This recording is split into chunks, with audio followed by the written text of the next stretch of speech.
Sydney Irene Lutt est née le 21 août 1993 dans le Nebraska aux États-Unis, fille de Suzy Lutt, enseignante, et de George Lutt, directeur d'école. Elle avait aussi deux frères, Levi et Mackenzie. Sydney a vécu avec sa famille à Arcadia, dans le Nebraska, jusqu'à l'âge de 7 ans. Il a déménagé à Nailif, puis il est entré à l'école publique de Nailif-Oakdale, où son père travaillait comme directeur. Pendant la période où elle étudiait, de la deuxième année jusqu'à l'obtention de son diplôme en mai 2011, elle était une amoureuse de la nature, elle adorait pêcher et aimait jouer au golf. Elle était décrite comme une personne attentionnée, au bon cœur, spontanée et joyeuse. La jeune fille se faisait des amis très facilement, elle était extrêmement passionnée par les animaux et en particulier par sa chatte Minzy. Après avoir obtenu son diplôme, Sydney a travaillé comme caissière au magasin Maynards à Norfolk. Elle a été transférée dans une autre unité et a déménagé à Lincoln. Mais même après avoir quitté la maison de ses parents et être allée travailler dans une autre ville, la famille se restait unie. Ils étaient toujours réunis lors des dîners de célébration et gardaient souvent le contact par téléphone. Ses frères vivaient aussi à Lincoln, ce qui était idéal, car Mackenzie aidait Sydney dans les tâches ménagères et Levi l'aidait aussi. Le 16 novembre 2017, alors que Sydney avait 24 ans, ses collègues ont trouvé étrange qu'elle ait manqué le travail, car ce n'était pas habituel. Ils ont essayé de la contacter par message, mais sans succès, ils ont essayé d'appeler au téléphone, mais rien. Ils ont donc pensé qu'il valait mieux parler à la famille, car si quelque chose s'était passé, ils le sauraient d'ores probablement. En appelant les frères et sœurs, ils sont devenus encore plus inquiets, car même eux ne savaient pas que Sydney avait manqué le travail. Ce jour-là, les frères et sœurs sont allés chez elle, et un fait a attiré leur attention. Bien que tout soit en ordre, la chatte était seule, sans eau ni nourriture, ce qui, connaissant bien la jeune femme, il savait qu'elle ne laisserait jamais arriver. Minzy était comme une fille pour Sydney. Immédiatement, la disparition a été signalée et les policiers ont constaté qu'il n'y avait aucun signe d'effraction ou de vol. Ils ont aussi vu sa voiture garée à son emplacement habituel. Au début, la police ne pensait pas qu'il se passait quelque chose de grave, mais la famille a insisté pour que les autorités recherchent la jeune femme, car sa mère a montré à la police que Sydney avait publié sur Snapchat, la veille au soir, une photo avec la légende « Prête pour mon rendez-vous ». Avec cette information, les enquêteurs ont commencé à supposer que quelque chose avait réellement pu se passer et ont commencé à interroger ses amis pour essayer de mieux comprendre la situation. Toujours le 16, lors d'une déposition, une amie a confirmé que Sydney avait effectivement un rendez-vous et a ajouté que c'était avec une fille appelée Audrey qu'elle avait rencontrée. Grâce à l'application de rencontre Tinder, Sydney avait également montré à cette amie une photo d'Audrey.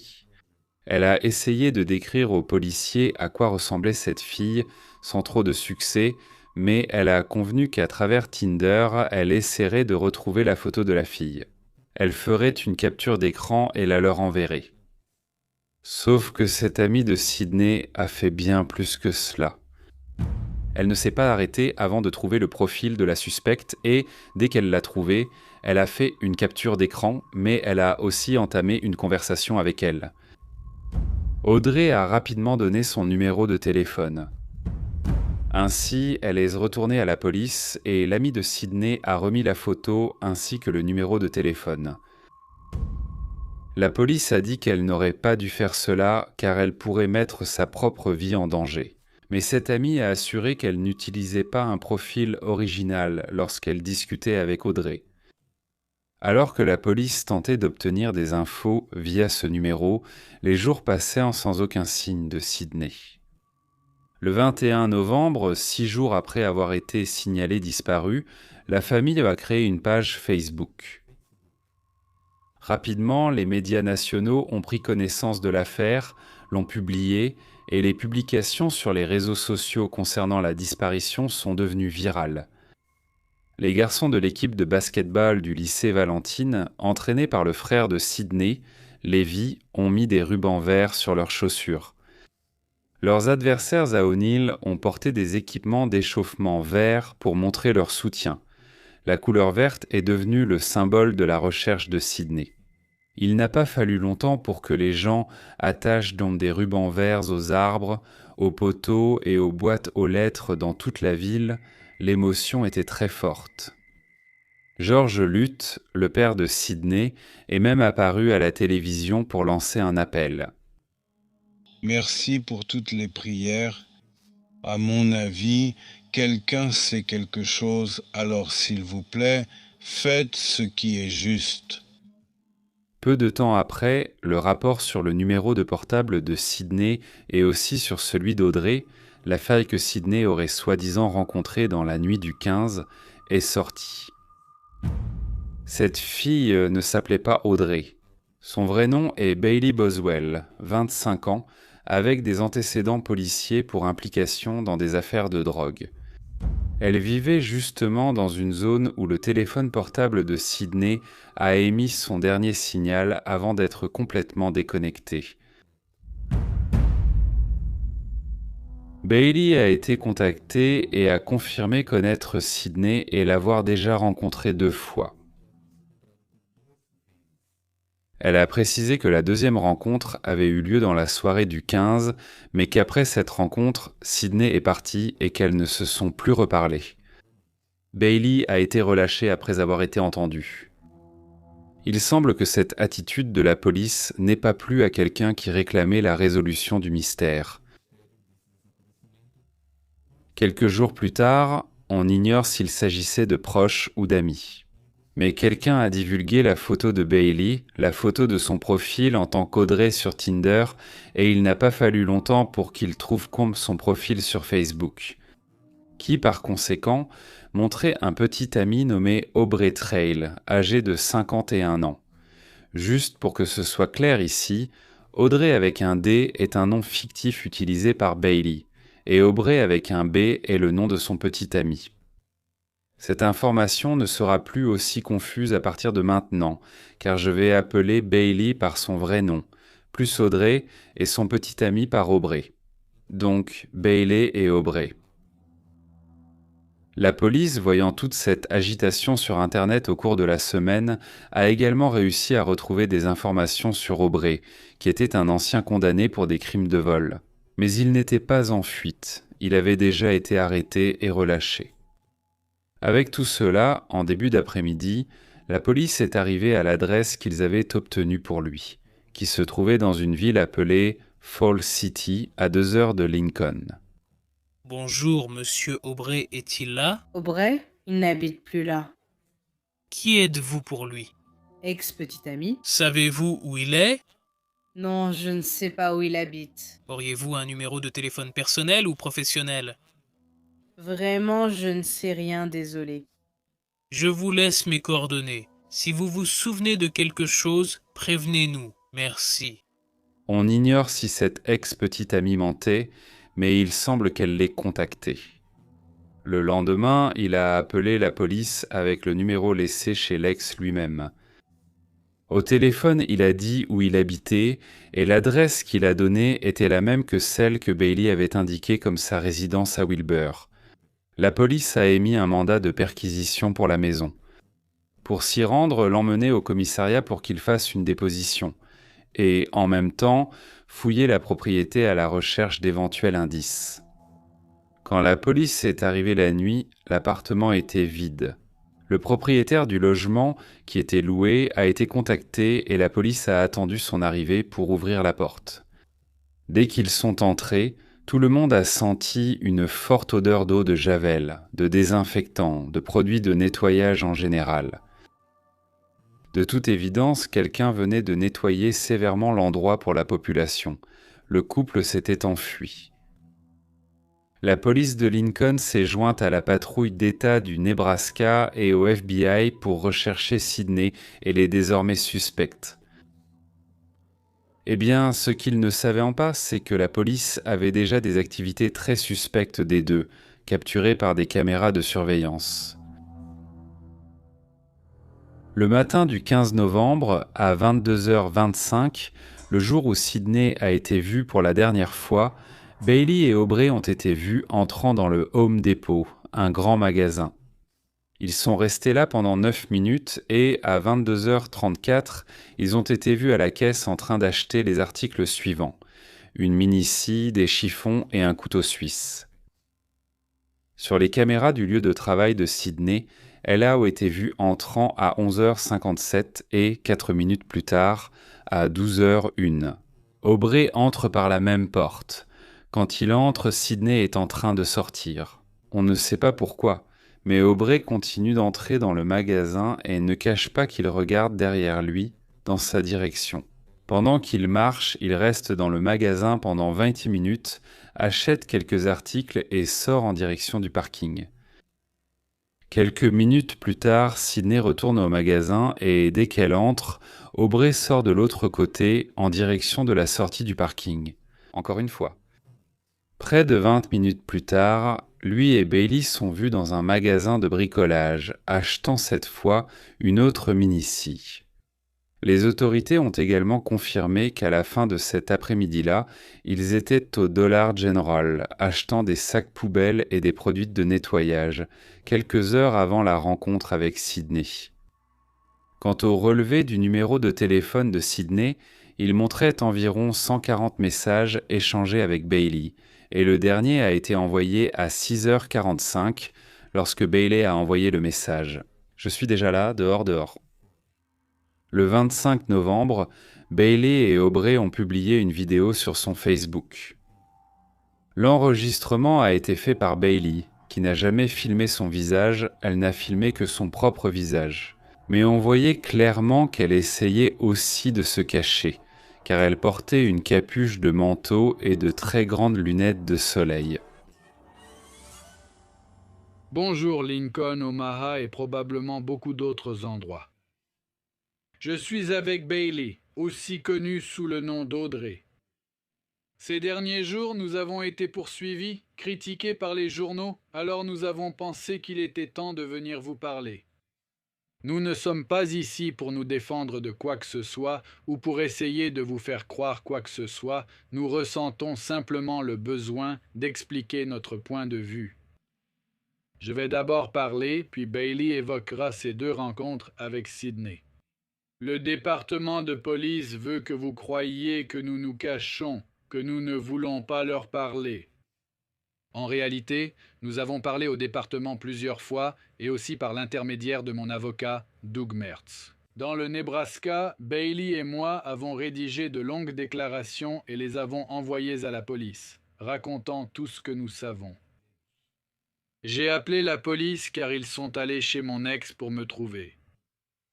Apparemment, ils ne connaissaient pas mon adresse à Wilbur. Ils pensaient encore que j'habitais à Fall City, alors je leur ai moi-même donné ma nouvelle adresse. Cette nuit-là, ils sont venus chez moi et ont tout fouillé sans vraiment savoir. Vous nous avez déjà crucifiés dans les journaux, vous nous avez déjà crucifiés sur Facebook. Je ne fuis personne, je ne me cache de personne, et je n'y vais tout simplement pas. Je ne rentre pas chez moi maintenant parce que ma porte est envahie de journalistes. Je prie pour Sydney. J'espère qu'elle sera retrouvée bientôt. Je souhaite le meilleur à sa famille. Je suis désolé qu'elle n'ait pas été présente le jour de l'Action de grâce, et c'est tout ce que je peux dire, pour l'instant. Je laisse maintenant la parole à Bailey. Merci de m'avoir écouté. Bonjour, je m'appelle Bailey. Audio sur Tinder et avec d'autres noms aussi parce que j'ai des mandats. Mais ce n'est pas de moi qu'il s'agit ici, c'est de Sydney. Je veux juste répéter ce que j'ai déjà dit plusieurs fois à la police de Lincoln. Je l'ai rencontrée là-bas mardi, nous avons roulé dans Lincoln, on a fumé, on a passé un super moment ensemble. Je l'ai déposée chez elle, je suis allée la chercher de nouveau le soir suivant. On a encore roulé, on a encore fumé, puis on est allé chez moi, on a encore fumé là-bas, et je leur ai donné de la bonne herbe. Je l'ai raccompagnée, mais elle a voulu aller chez un ami. Je l'ai déposé, donné mon numéro, car on comptait aller au casino le week-end. Je n'ai plus pu lui parler depuis. Je ne sais vraiment plus quoi dire, en voyant toutes ces choses qui sortent dans les journaux, sur Internet, à la télé. Je veux simplement que la famille sache que je suis vraiment désolée et que je n'ai rien à voir avec ça.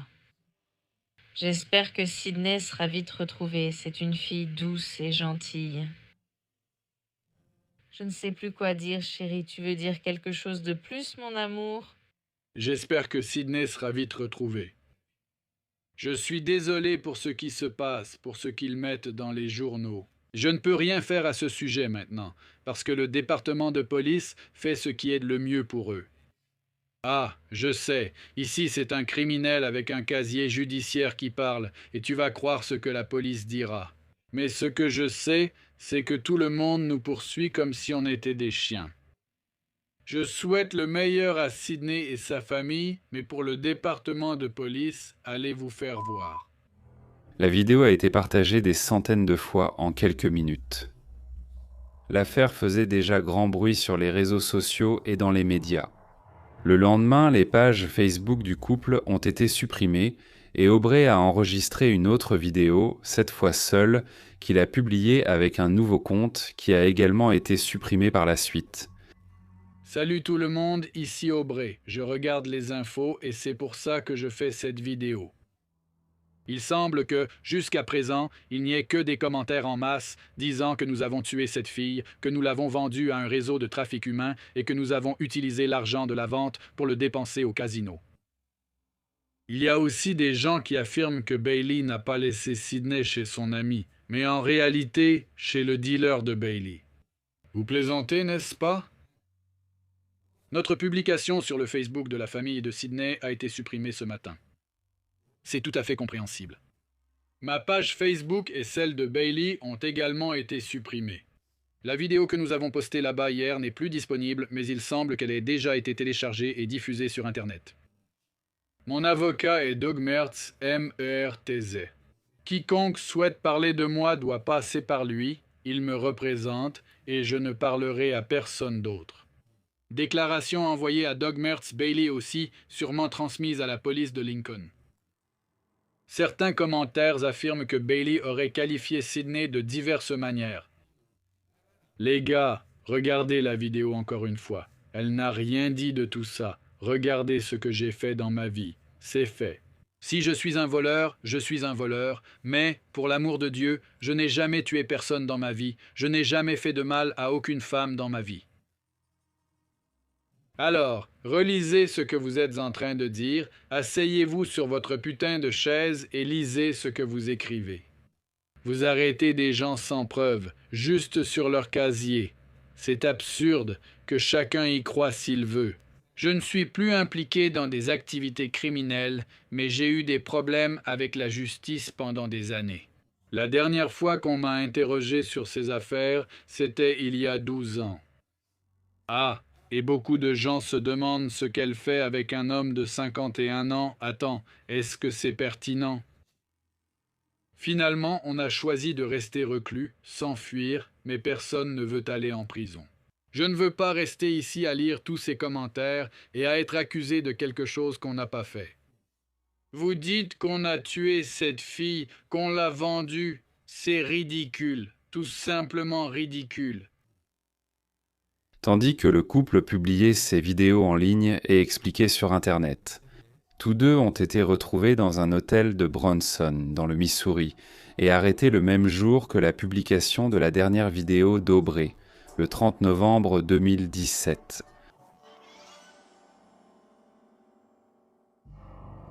Garde à vue des détenus, tandis qu'une partie de l'équipe se concentre sur la vie du couple. La police a découvert qu'ils avaient l'habitude d'inviter de jeunes femmes via des applications pour réaliser des fantasmes sexuels, qui incluaient des relations sexuelles consenties avec des pratiques d'asphyxie mécanique. C'est dans ce but qu'ils ont rencontré et choisi Sydney, ce qu'ils n'ont pas nié. Ils ont dit qu'il y a bien eu des rapports sexuels la deuxième nuit, mais qu'après cela, elle est rentrée chez elle. Partant de ce principe, la police a émis la théorie suivante. Au premier rendez-vous, le 14 novembre, Bailey y est allée seule. Elles ont discuté, se sont promenées en ville, ont bu de l'alcool et pris des drogues. Alors Bailey a demandé à Sydney si elles pouvaient se revoir le lendemain. Sydney a accepté et le 15, elles se sont retrouvées. Cette fois, elle a été emmenée chez Bailey, où vivait aussi Aubrey. C'est là, malheureusement, que Sydney a été tuée et qu'ils se sont débarrassés du corps, probablement en le démembrant. Et cette théorie a été confirmée le 4 décembre, lorsque le premier sac poubelle contenant des parties de Sydney a été retrouvé dans un fossé de la ville. Au total, 13 sacs ont été retrouvés. Le couple a été accusé de complot d'homicide, les images des caméras montrant une action préméditée. Homicide puisqu'il a été prouvé qu'il y a eu exécution et enfin dissimulation de cadavres.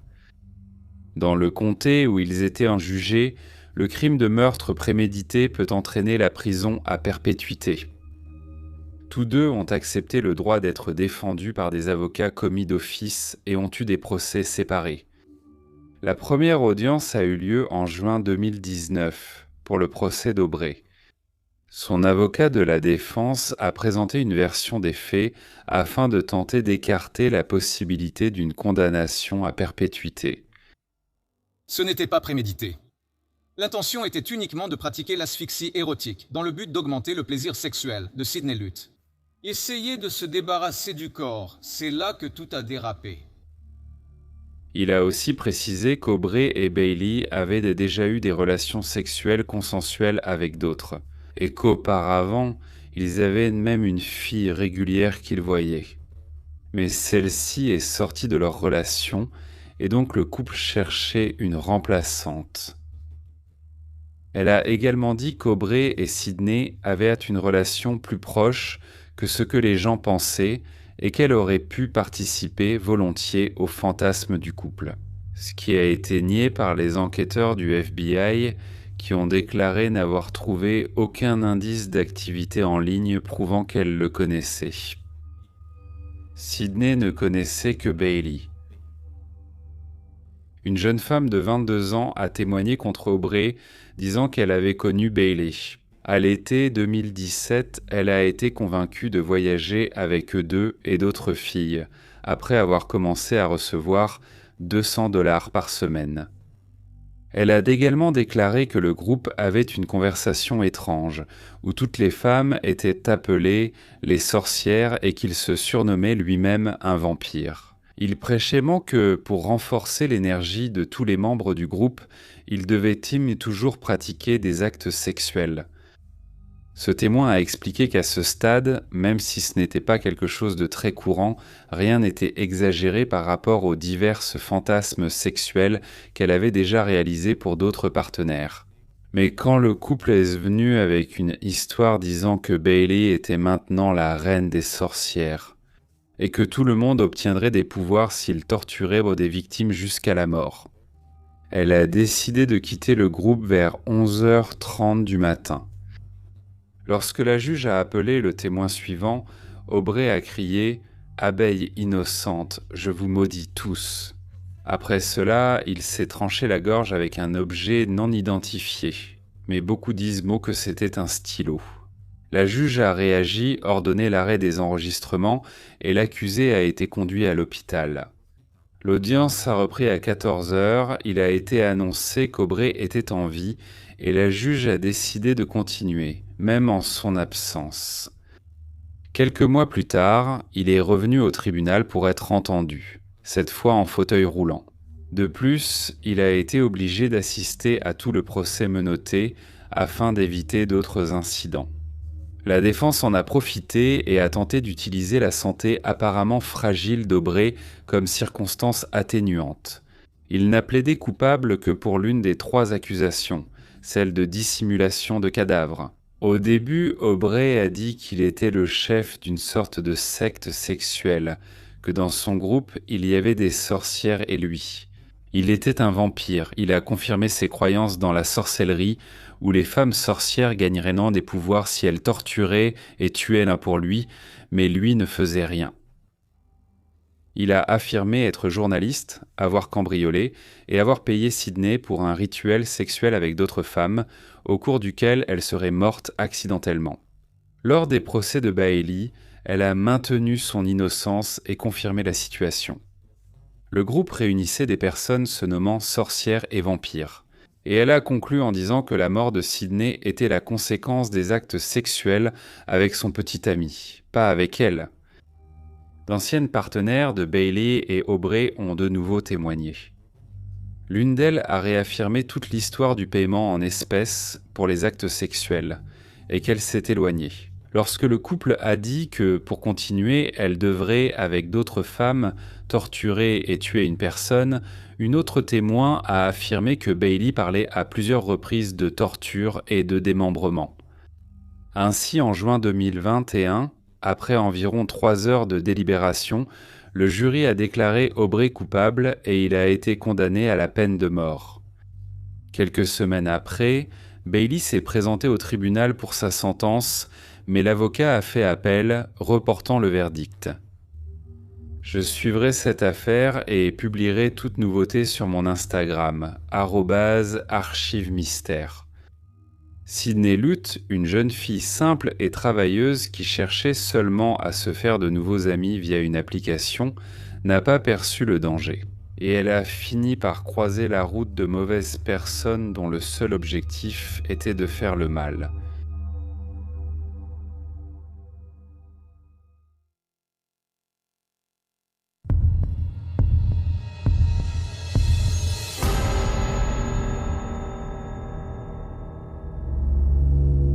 Sean Michael Arthur est né le 12 novembre 1976, dans le Missouri, aux États-Unis. Il a toujours été un jeune homme affectueux et très attaché à sa famille. Ce côté affectueux remontait à l'enfance, même si sa carrure donnait l'impression qu'il était un dur à cuire.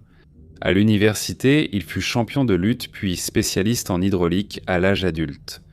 Il menait une vie tranquille et vivait près de ses parents, Bob et Linda Arthur. En 2016, à 39 ans, il a rencontré une jeune femme dont il s'est rapidement fiancé. Cependant, après quelques mois ensemble, elle a décidé de le quitter. Après cette rupture, Sean s'est de plus en plus investi dans le travail pour occuper son esprit. Sinon, il cherchait à s'amuser pour oublier ses problèmes. Il fréquentait diverses boîtes de nuit, rencontrait des filles via des applis ou en engagé. Le soir du 24 février 2017, un vendredi, Sean était en train de se préparer pour une de ses soirées quand il a reçu un appel de son père. Pourquoi lui en demander une? Honnêtement, je suis fatigué. J'imagine. Je travaille beaucoup mais j'avance. Bientôt tu auras un congé. Oui, j'ai hâte à ça, papa. Je vais profiter de ce soir, sortir et boire avec des amis. Je me prépare, on se parle plus tard. Je raccroche. Salut. Le lendemain, comme d'habitude, Bob a appelé son fils, mais l'appel a révélé quelque chose de surprenant. Allô? Allô, qui est à l'appareil? Sean? Non, monsieur, ce n'est pas Sean. J'ai trouvé ce téléphone au cimetière et je l'apportais à la cabine d'entrée. Cimetière? Eh bien, je vous remercie. Si vous pouvez le laisser là et informer que je viendrai le récupérer, c'est à mon fils, Sean Arthur. Vous le connaissez? Non, monsieur, je vais le faire, d'accord? La conversation, pour le moins étrange, avec cet inconnu a éveillé un signal d'alarme chez Bob, qui a décidé d'appeler la police locale et de demander un contrôle de bien-être dans l'appartement de son fils. À leur arrivée sur place, la porte était déverrouillée et ce que la police a trouvé n'avait rien de rassurant. Une maison complètement en désordre, avec Sean allongé sur un matelas gonflable au sol du salon, nu de la taille jusqu'en bas. Et bien qu'il ne présentait aucune marque de violence physique, Sean était sans vie. La scène était vraiment en désordre. Des placards ouverts, des verres utilisés, plusieurs bouteilles d'alcool, aussi bien sur les tables qu'au sol, dans la salle de bain et à la poubelle, des capsules de médicaments et, sur l'une des tables, des restes d'une poudre blanche. La réponse à ce qui s'était passé semblait être que Sean traversait des problèmes personnels et avait fini par faire une overdose.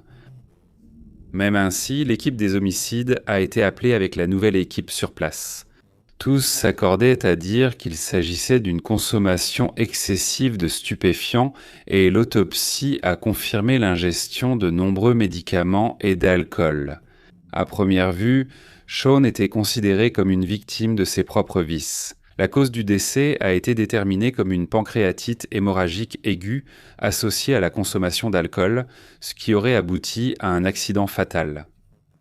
Par email, le shérif a informé la famille que l'affaire était close. Les parents de Shaun, Bob et Linda, ainsi que son frère Ryan, ont refusé cette conclusion, car certaines choses semblaient incohérentes. Ils ont remarqué que de nombreux effets personnels de Shaun avaient été volés. Des cartes de crédit, l'iPhone qui avait été retrouvé au cimetière. Par la suite, la bague de fiançailles que son ex-fiancé avait rendue et même son pick-up avaient en disparu. Malgré cela, les policiers ont affirmé qu'ils croyaient fermement que Shaun organisait une fête, apparemment avec beaucoup de monde et de la drogue.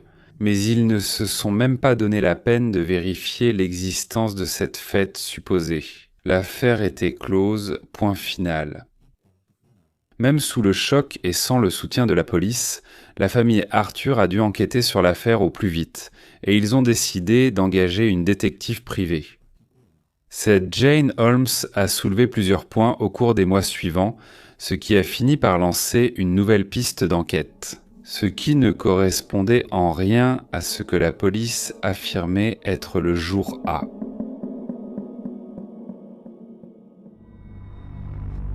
Parmi les bouteilles de l'appartement, une de whisky était dans la salle de bain.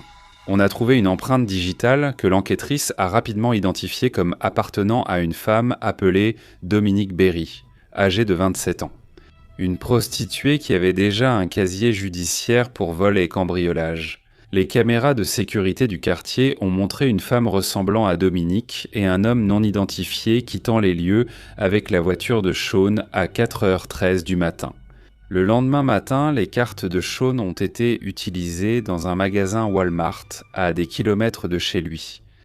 L'iPhone récupéré contenait dans une appli de rencontre des messages suspects. Il avait discuté cette semaine-là avec une infirmière appelée Jasmine, qui était de passage en ville, et ils avaient prévu de se rencontrer précisément le vendredi soir, le 24 février.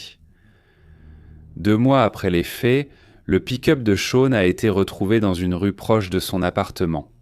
Mais la voiture affichait près de 4000 km de plus depuis la dernière révision, qui avait eu lieu quelques semaines avant son décès, et Shaun n'avait pas voyagé récemment. Par exemple, cette distance permet d'aller de São Paulo à Salvador et retour. Face à ces nouveaux faits et sous la pression de l'enquêtrice privée ainsi que des avocats de la famille, la police s'est vue obligée de rouvrir l'affaire. Et une nouvelle piste d'enquête a été lancée avec la modification du rapport médico-légal, après la réunion d'un conseil de médecins analysant les nouvelles preuves. Ils n'ont pas réussi à parvenir à un consensus pour savoir si Shaun avait fait cela lui-même ou s'il avait été poussé à le faire par une tierce personne. Et à cause de cela, la seule chose qu'ils ont pu faire a été de retirer la cause du décès comme accidentelle et de la qualifier désormais d'indéterminée. À part cela, la seule piste d'une troisième personne impliquée était Dominique Berry, mais où pouvait-elle bien être ? L'affaire a eu un certain écho dans les médias et sur les réseaux sociaux. Mais cela a suffi pour attirer l'attention d'un journaliste du HuffPost, David Lohr, spécialisé dans les affaires criminelles, qui a fait le lien entre la mort de Shaun et d'autres victimes ayant vécu des situations similaires dans d'autres États du pays. Différents hommes ont rapporté avoir rencontré une femme sur une application de rencontre, fixé un rendez-vous chez eux, eu des relations, s'être endormis et s'être réveillés des heures plus tard avec leur maison complètement cambriolée. Cette connexion faite par ce journaliste n'était encore qu'une supposition, mais elle est devenue un fait lorsque, le 11 septembre de la même année 2017, un homme de Géorgie, âgé de 53 ans, a appelé la police pour déposer une plainte. Il avait fixé un rendez-vous avec une femme nommée Désirée. Ils ont bu, ont eu des relations sexuelles, ont fini par s'endormir. et lorsqu'il s'est réveillé, il s'est rendu compte qu'il avait été volé. Ses cartes de crédit, son iPhone, son ordinateur et sa voiture, ce qui a activé le système de localisation de l'iPhone de cet homme de Géorgie. Les autorités ont reçu un signal depuis l'hôtel du comté de Fulton. Et c'est là que la police a trouvé Dominique et son complice, Randy Shank, âgé de 36 ans, que la victime a ensuite reconnu comme étant le chauffeur Uber qu'il avait déposé devant chez elle. Randy, en réalité, était le petit ami de Dominique. Les deux ont été placés en garde à vue et interrogés. Jasmine, Désirée, Mary, Jane, Destiny étaient quelques-uns des noms que Dominique utilisait pour son personnage d'infirmière, qui était de passage en ville et qui aimerait prendre un verre chez un flirt.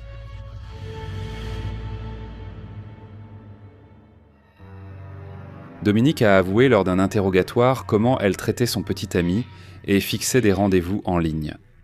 Randy la conduisait en se faisant passer pour un Uber et restait près de l'endroit, attendant le signal pour qu'il entre. Après qu'elle ait drogué ses victimes, elle les laissait boire, puis, discrètement, verser le produit dans les boissons. Des poudres de médicaments très puissants, certains même utilisés pour traiter la schizophrénie. Une fois que les drogues faisaient effet, Randy arrivait, tous les deux pillaient l'endroit et s'en allaient. Lorsqu'on lui a posé des questions sur Sean, elle a dit qu'elle se souvenait de lui. Mais quand on lui a appris qu'il était décédé, elle a affirmé qu'elle n'avait rien à voir avec cela. Elle a affirmé que les doses qu'elle utilisait étaient toujours les mêmes et qu'elle n'irait jamais jusqu'à ôter la vie de quelqu'un, car il n'y en avait jamais eu besoin. Du moins jusqu'à présent. Quel endroit! Il ronflait et fort.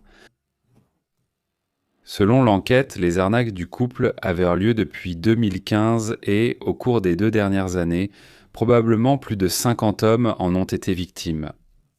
En plus d'être inculpés pour le vol de cet homme de Géorgie, Dominique et Randy ont également été inculpés pour trafic. Dans la suite de l'hôtel, au moins 1 kilo de cannabis a été trouvé, ainsi qu'une accusation d'homicide au second degré contre Sean. Maintenant, regardez la partie la plus controversée, celle qui laisse la famille Arthur incrédule jusqu'à aujourd'hui. En 2019, alors que le procès était encore en cours et que les audiences n'avaient pas commencé. Les avocats du couple ont déposé une injonction demandant le retrait de l'accusation d'homicide. C'était ce qui aurait le plus d'impact sur leur sentence. Affirmant qu'il n'existait aucune preuve démontrant qu'ils avaient en fait cela, les avocats ont attendu le début du procès pour tenter de prouver leur innocence. Ils ont anticipé cette étape et ils ont réussi. Malgré les multiples liens qui ont été établis dans l'affaire de la mort de Sean en relation avec le couple, en avril 2022, toutes les accusations d'homicide dans les dossiers de Dominique et Randy ont été écartées par manque de preuves. Randy répondait à divers crimes. Bien plus encore, l'utilisation d'une installation publique pour des activités illégales, le transport illégal de stupéfiants entre États, l'usurpation d'identité aggravée, la fraude électronique et le trafic sexuel. Le 6 octobre, il a été condamné à 25 ans de prison, sans possibilité de libération conditionnelle. Bien que ce soit une sentence quelque peu satisfaisante pour la famille Arthur, car il savait que ce n'était pas Randy qui avait administré directement, malgré les exigences, malgré tout, le verdict de condamnation de Dominique rendrait la famille bien plus frustrée. Elle était jugée pour vol, conspiration en vue de commettre une fraude électronique, fraude bancaire et transport illégal de stupéfiants entre États. Le 1er décembre 2022, Dominique a été condamné à 3 ans et 9 mois de prison ferme, plus 3 ans de liberté conditionnelle avec une amende de $200. Le retrait de l'accusation d'homicide et la sentence contre Dominique ont suscité une immense indignation dans la famille, Arthur laissant une blessure ouverte dans la vie de ceux qui aimaient Sean, et un sentiment que la justice n'a pas été rendue, jusqu'à aujourd'hui. Ils essaient tant de rouvrir l'affaire, mais malheureusement, il semble qu'ils n'auront pas de succès.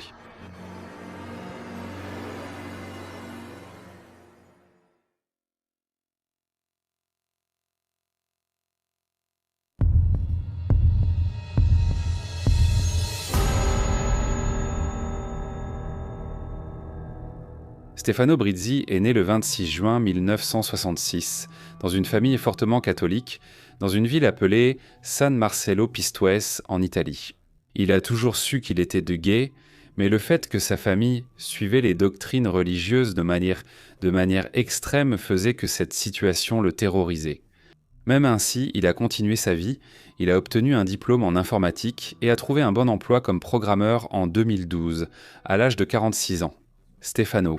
Il a été accepté pour un emploi à Londres en tant que développeur web dans l'une des plus grandes banques d'Angleterre. La proposition salariale était de 70 000 livres par an, soit environ 450 000 réés. C'était aussi la première occasion qu'il avait de quitter sa région natale et, qui sait, d'une certaine manière, d'être plus heureux en étant lui-même. Mais malheureusement, Stefano a fini par commencer une vie sans contrôle, dans laquelle il gagnait, il se découvrait libre et il n'a pas réussi à se fixer des limites. Dès 2013, il a commencé à consommer des drogues récréatives, puis est devenu accro utilisant d'autres substances jusqu'à dépendre de la méthamphétamine. Il en est venu à manquer beaucoup au travail, ce qui a officiellement entraîné son licenciement en 2015 lorsque sa dépendance était déjà devenue insoutenable. Après son licenciement, Stéphane passait la plupart de ses journées à la maison à consommer des drogues, à regarder des séries télévisées comme Breaking Bad, dont il était ouvertement fan. Et il organisait constamment des rencontres sexuelles via l'application Grindr, une application destinée au public gay. Les rencontres en couple sont vite devenues des rencontres en groupe. Il organisait constamment des fêtes de groupe dans son appartement et, évidemment, elles étaient arrosées de beaucoup d'alcool et de drogue. Le 4 avril 2016, après des plaintes de résidents, le gardien a remarqué une odeur étrange venant de l'appartement de Stéphane. Lorsque le résident de l'appartement au-dessus du sien, appelé Steve Harris, passait dans le couloir de Stéphane et a croisé le gardien, ce dernier l'a interrogé à propos de cette situation.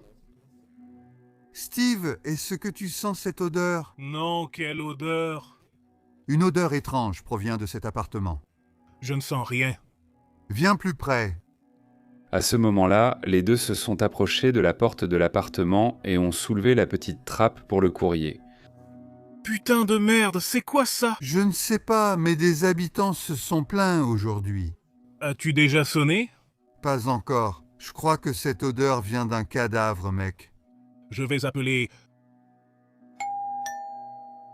Stefano, il a ouvert la porte clairement sous l'effet de la drogue. « Oui, entrez. »« Mon gars, tout va bien là-bas ? Il y a une odeur étrange qui vient de ton appartement. »« Je suis juste en train de cuisiner quelques trucs ici. En fait, je dois nettoyer l'appartement. Je n'ai pas sorti les poubelles cette semaine. C'est un vrai bazar ici. » Steve et le concierge, donc, ont vu dans quelle situation se trouvait Stefano, ils ont cru ce qu'il a dit et en sont restés là. Les jours suivants, l'odeur empirait. D'après les mots du voisin, c'était insupportable. Le matin du 7e jour, l'un d'eux a appelé la police. 2 policières sont alors arrivées sur les lieux, et dès qu'elles ont mis les pieds dans le couloir, elles ont aussi senti cette forte odeur. Elles ont frappé à la porte de Stefano et il a ouvert en portant seulement un slip rose et des lunettes de soleil aviateur. En ouvrant la porte, cette odeur nauséabonde les a submergées et, avant qu'elles ne puissent demander quoi que ce soit à Stefano, lui, encore complètement drogué, a expliqué ce que c'était. « J'ai tué un homme. Le diable m'a dit de le faire. Je lui ai promis que je tuerais à la première occasion et je l'ai fait. Vous pouvez entrer, vous pouvez entrer. » Les policières ont vu qu'il était désarmé et, apparemment, il ne représentait aucun danger. Une policière a maîtrisé Stefano, sans résistance, pendant que l'autre inspectait les lieux. Déjà dans la pièce, l'officier a vu quelques seaux contenant des restes. En arrivant dans la salle de bain, la scène était à glacer le sang. Le torse de la victime se trouvait dans la baignoire, dans une sorte de solution chimique. Stefano a été emmené chez un médecin où un prélèvement sanguin a vérifié la présence de drogue dans son organisme, puis il a reçu un traitement médical. Après, ça m'a été emmené au commissariat où il a refusé de répondre lors du nouvel interrogatoire. Y a-t-il quelque chose que vous souhaitez me dire concernant ce que vous avez fait entre le 1er et le 7 avril avant d'être arrêté? Pas de commentaire. La victime de ce crime barbare s'appelait Gordon Semple Gordon, âgé à l'époque de 59 ans, né le 13 juin 1956 en Écosse. À l'âge adulte, il a travaillé dans une banque locale, puis, vers 30 ans, a déménagé à Londres pour devenir policier, métier qu'il exerce toujours. Au moment où ces faits se sont produits, Gordon faisait partie du groupe de lutte contre les comportements antisociaux. Il était décrit comme un pacificateur, préférant toujours résoudre les affaires avec bon sens. Gordon était en couple avec un autre homme et, le soir du 1er avril 2016, ils devaient se retrouver dans un pub, mais Gordon ne s'est pas présenté. Son petit ami a envoyé de nombreux messages qui sont restés sans réponse. Il a appelé une vingtaine de fois, mais les appels n'ont pas été pris. Il a trouvé tout cela très étrange, mais il a préféré lui laisser du temps. Le lendemain matin, le 2, aucun de ces messages n'avait été répondu. Après plusieurs appels infructueux, ce petit ami a signalé la situation à la police.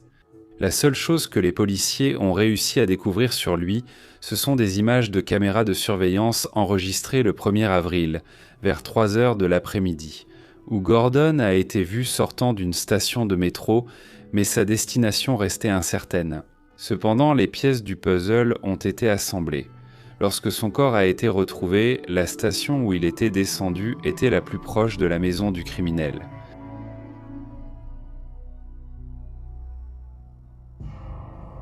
Le procès de Stefano a commencé le 18 octobre de cette même année, 2016, et il avait alors 50 ans.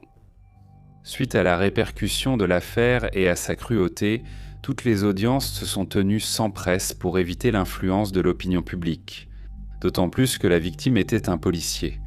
Mais des résumés de ce qui s'est passé à l'intérieur ont été rendus publics. Dès la première audience, Stefano était complètement différent, il pleurait beaucoup, sanglotait, respirait profondément, semblait nerveux, un mélange de plusieurs réactions. Ce qui semblait être le comportement de quelqu'un qui, après avoir arrêté de consommer de la drogue, avait repris ses esprits et semblait maintenant avoir conscience de ce qu'il avait fait.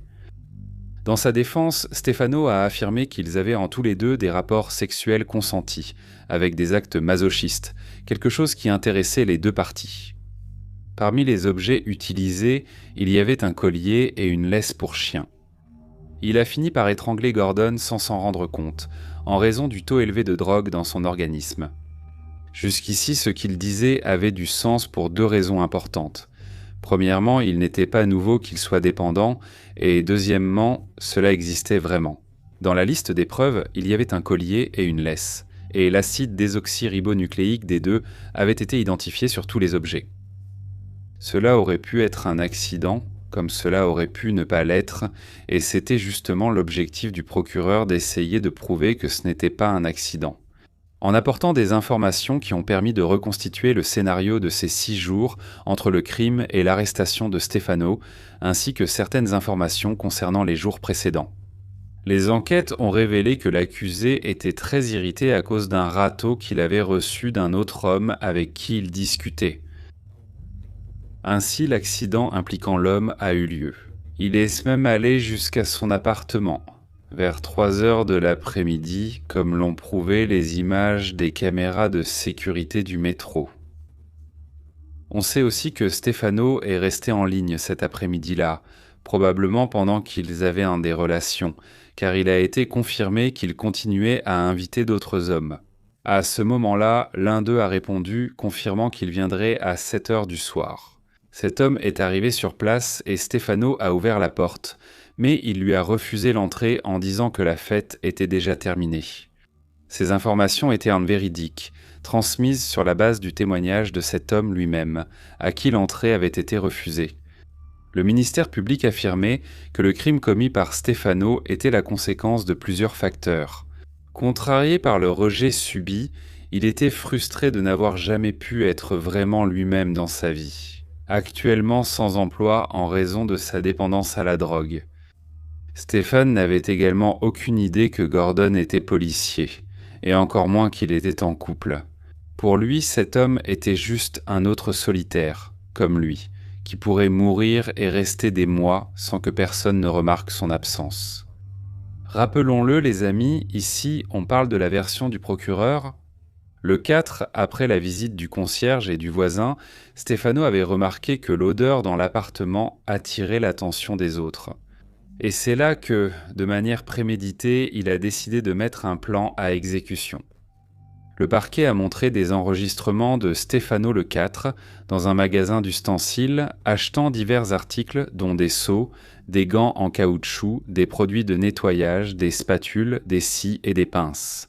Sauf que les produits de nettoyage achetés n'étaient pas puissants, ils n'étaient que pas à haute concentration, d'autant plus qu'ils étaient dilués pour un usage domestique, donc bien sûr, ils n'ont pas eu de grands effets sur son objectif. Selon la défense, tout cela était un accident. Pour le ministère public, le fait d'avoir tenté de cacher le corps était réfléchi, car il a essayé de reproduire certaines actions vues. En regardant la série Breaking Bad, une série qui parle de la production et de la vente de drogue, en plus de montrer divers crimes parallèles, comme par exemple l'utilisation de produits chimiques pour dissoudre de la matière organique. Alors, au lieu de demander de l'aide après l'acte accidentel, il a préféré agir. Exactement la même situation qu'une affaire dont j'ai déjà parlé ici sur la chaîne, où Christophe Garnier a dit qu'il avait accidentellement ôté la vie de Catherine Campbell. Mais au lieu de demander de l'aide, il a préféré la faire disparaître. Et regarde une autre coïncidence, Catherine était aussi policière, tout comme Gordon dans l'épisode d'aujourd'hui. Le lien de l'affaire est ici sur la carte et dans la description.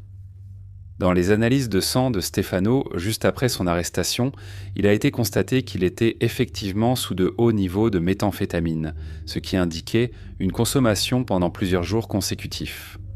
La défense tentait toujours d'imputer l'état mental de l'accusé aux effets de la drogue, ajoutant que cela l'a amené à entendre des voix qu'il a interprétées comme étant celles de Satan. Bien que parmi plusieurs preuves recueillies dans l'appartement, l'une d'elles était une copie numérique de la Bible satanique trouvée sur son ordinateur. Sur les images des caméras du magasin d'ustensiles, il ne semblait pas terrifié par la situation. Il était très calme, et il a même été possible de le voir mettre sa propre tête dans un seau, ce que le ministère public a interprété comme s'il vérifiait si la taille était suffisante pour qu'il puisse faire ce qu'il voulait. Comme si cela ne suffisait pas, le ministère public a révélé d'autres faits choquants, de fortes indications que l'accusé aurait commis des actes de cannibalisme. Sur la cuisinière de Stéphano, quelques casseroles de viande rôtie et sur la table, une assiette avec 2 baguettes japonaises. Tout contenait des échantillons d'acide désoxyribonucléique de la victime, mais Stéphano a nié toutes les accusations. 6 jours se sont écoulés entre le crime et l'arrestation. Même si l'acte a été accidentel, les 5 jours qui ont suivi ont été les actions de quelqu'un qui savait exactement ce qu'il faisait. Il a aussi refusé l'entrée au jeune homme rencontré sur Grindr, prétextant auprès du gardien et du voisin la mauvaise odeur de l'appartement. C'étaient des attitudes d'une certaine manière réfléchies.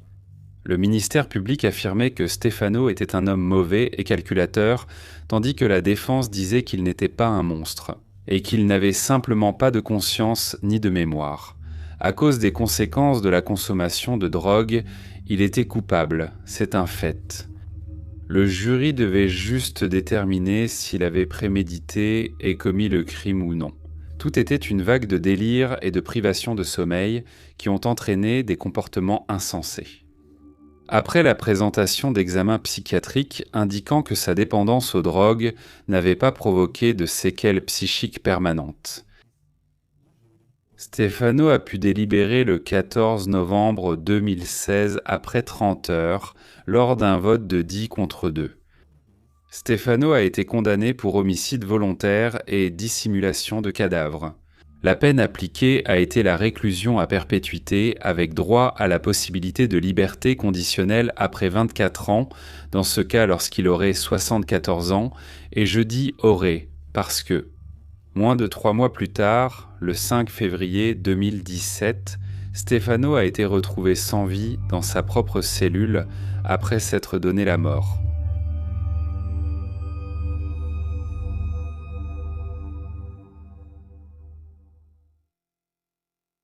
Vous avez sûrement déjà entendu parler des applications de rencontres. De nos jours, ces applications sont très populaires et offrent aussi bien des rencontres occasionnelles que la possibilité de trouver votre âme sœur. Dans ce sens, Tinder est aujourd'hui l'application la plus populaire pour faire correspondre des profils. Mais au milieu de milliers de rencontres arrangées, certaines se terminent de façon tragique. Ronan Tortajada, Brésil. En février 2023, à Toledo, Paraná, le médecin Renan Tortajada, 35 ans, a été porté disparu le 18 février. La disparition a été remarquée juste après qu'il ne se soit pas présenté à son travail, sans même expliquer la raison de son absence. Comme le médecin se déplaçait beaucoup d'une ville à l'autre, la famille s'est inquiétée et a contacté les autorités le lendemain. Ils pensaient d'abord que Ronan avait peut-être eu un accident.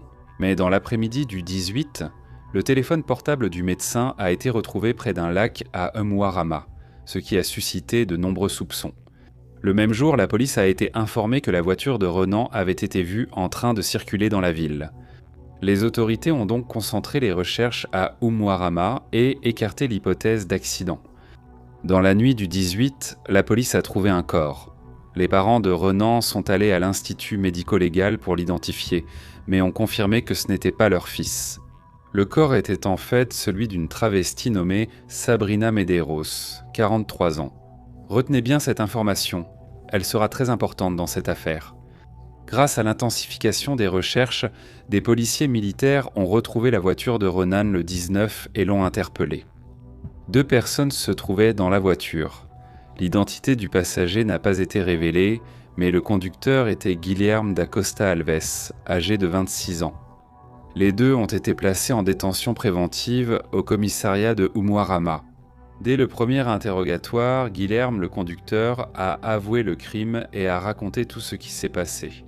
Le soir du 17 février, Ronan et Guilherme ont organisé une rencontre sur Tinder qui a eu lieu dans un bois de la ville de Umuarama. Selon lui, ils avaient prévu un rendez-vous pour faire connaissance puis passer du temps ensemble. Cependant, selon Guilherme, Ronan a dit qu'il n'avait pas d'argent pour payer. Guilherme a violemment agressé Ronan lors d'une dispute avec des coups de poing et des jets de pierre.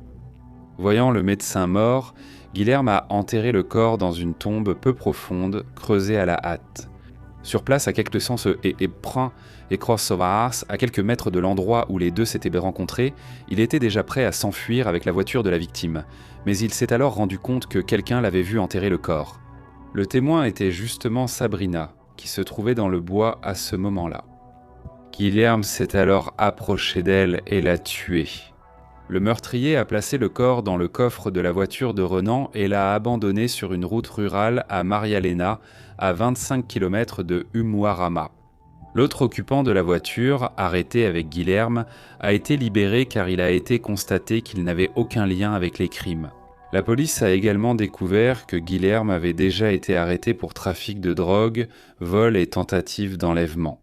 Toujours détenu, il attend son procès. Francia Ramirez, Mexique.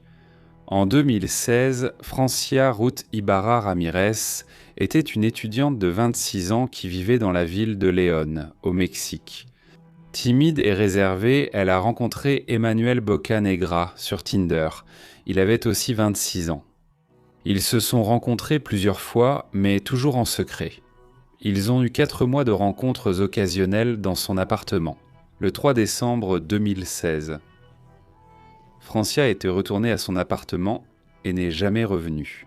Le 4, ses collègues et sa famille ont tenté sans succès de la joindre. À la fin de la journée, près de 24 heures après la disparition, la police a été contactée. En même temps, les collègues de Francia ont commencé à fouiller ses réseaux sociaux, essayant de trouver un indice. Ils sont arrivés au nom d'Emmanuel, ont découvert qu'ils se voyaient de temps en temps et, comme il était un ancien étudiant de la même faculté où Francia étudiait, il a été facile pour la police de trouver son adresse. À l'arrivée de la police, le suspect était absent, mais les enquêteurs ont trouvé une scène digne d'un film d'horreur. Francia était complètement découpé. Si vous voyez ce que je veux dire, à plusieurs endroits de la maison, dans le réfrigérateur, des boîtes de conserve et des sacs poubelles. En raison de l'état de la victime, il a été impossible d'identifier la cause du décès. La police a intensifié les recherches pour Emmanuel, et il a été localisé et arrêté 2 jours plus tard dans la capitale du pays, Mexico. Lors de sa déposition, il a déclaré avoir ôté la vie à Francia après une crise de rage, suite à son refus d'avoir des relations intimes avec lui. Après l'attaque, Emmanuel s'est rendu compte qu'il était allé trop loin et a cru qu'en se débarrassant du corps, il resterait impuni. Emmanuel Bocanegra a été condamné à 60 ans de prison.